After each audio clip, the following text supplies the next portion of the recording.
یہ محرم کے ساتھ کچھ ہمارے تاریخی واقعات بھی وابستہ ہیں اور ان تاریخی واقعات کا بھی اس محرم کے اوپر ایک اثر پڑا ہے۔ سب سے پہلا تاریخی حادثہ جو محرم کی شروع میں پیش آیا وہ حضرت سیدنا فاروق اعظم رضی اللہ تعالیٰ عنہ کی شہادت۔ حضرت فاروق اعظم رضی اللہ تعالیٰ عنہ جو نبی کریم صلی اللہ علیہ وسلم کے دوسرے خلیفہ، وہ خلیفہ جن کے بارے میں آپ نے فرمایا کہ اگر میرے بعد کوئی نبی ہوتا تو عمر ہوتا، جن کے جنت میں آپ نے محل دیکھا اور آ کر بتایا کہ میں نے تمہارا جنت کے اندر محل دیکھا ہے، جن کے بارے میں صراحت یہ فرمائی کہ عمر فی الجنہ، حضرت عمر جنت میں ہیں، ان کی شہادت جو ہے وہ محرم ہی میں ہوئی تھی، محرم کی ابتدا میں، یکم محرم۔ ایک یہودی یا نصرانی تھا یا بنیاد یہودی تھا، اس نے چھپ کر حضرت فاروق اعظم رضی اللہ تعالیٰ عنہ پر وار کیا تھا جبکہ آپ نماز فجر کے لیے تشریف لائے تھے، اور اسی وار کے نتیجے میں حضرت فاروق اعظم رضی اللہ تعالیٰ عنہ کی پھر وفات ہوئی۔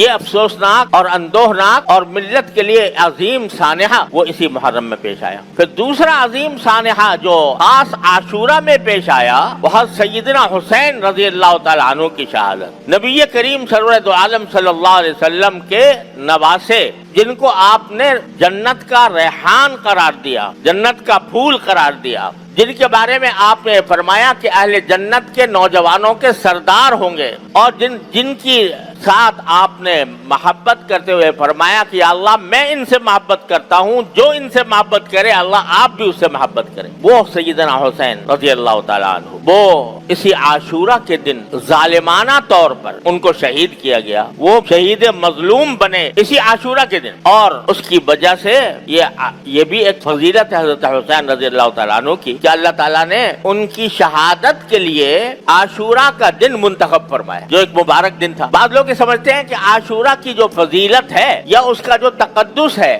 یا اس کی جو اہمیت ہے وہ حضرت سیدنا حسین رضی اللہ تعالیٰ عنہ کی شہادت کی وجہ سے ہے۔ ایسا نہیں ہے، عاشورہ کا تقدس اور احترام تو پہلے سے چلا آتا تھا، رسول کریم صلی اللہ علیہ وسلم نے اس کو بیان فرمایا تھا، لیکن حضرت حسین سیدنا حسین رضی اللہ تعالیٰ عنہ کی یہ فضیلت ہے، ان کے مناقب میں یہ شمار کرنا چاہیے کہ اللہ تعالیٰ نے ان کی شہادت کے لیے ایک ایسا دن مقرر فرمایا، یوم عاشورہ، اس میں شہادت، اور مظلومانہ دو طریقے سے۔ ایک اس طرح کہ یہ شہر حرام تھا، وہی ان 4 مہینوں میں داخل تھا جن کے بارے میں نے عرض کیا کہ قرآن کریم نے ان 4 مہینوں کو حرام قرار دیا ہے۔ جاہلیت میں لوگ جنگ کرتے کرتے رک جاتے تھے اگر یہ مہینہ آ جاتا تھا، تو اس میں جنگ کی گئی ان کے خلاف شہر حرام میں۔ تو ایک ظلم یہ کہ شہر حرام کے تقدس کو پامال کیا گیا، اور شہر حرام کے تقدس کو پامال کرتے ہوئے ان کے خلاف جنگ کی گئی۔ دوسرا یہ کہ ان کو ظالمانہ طور پر شہید کیا گیا۔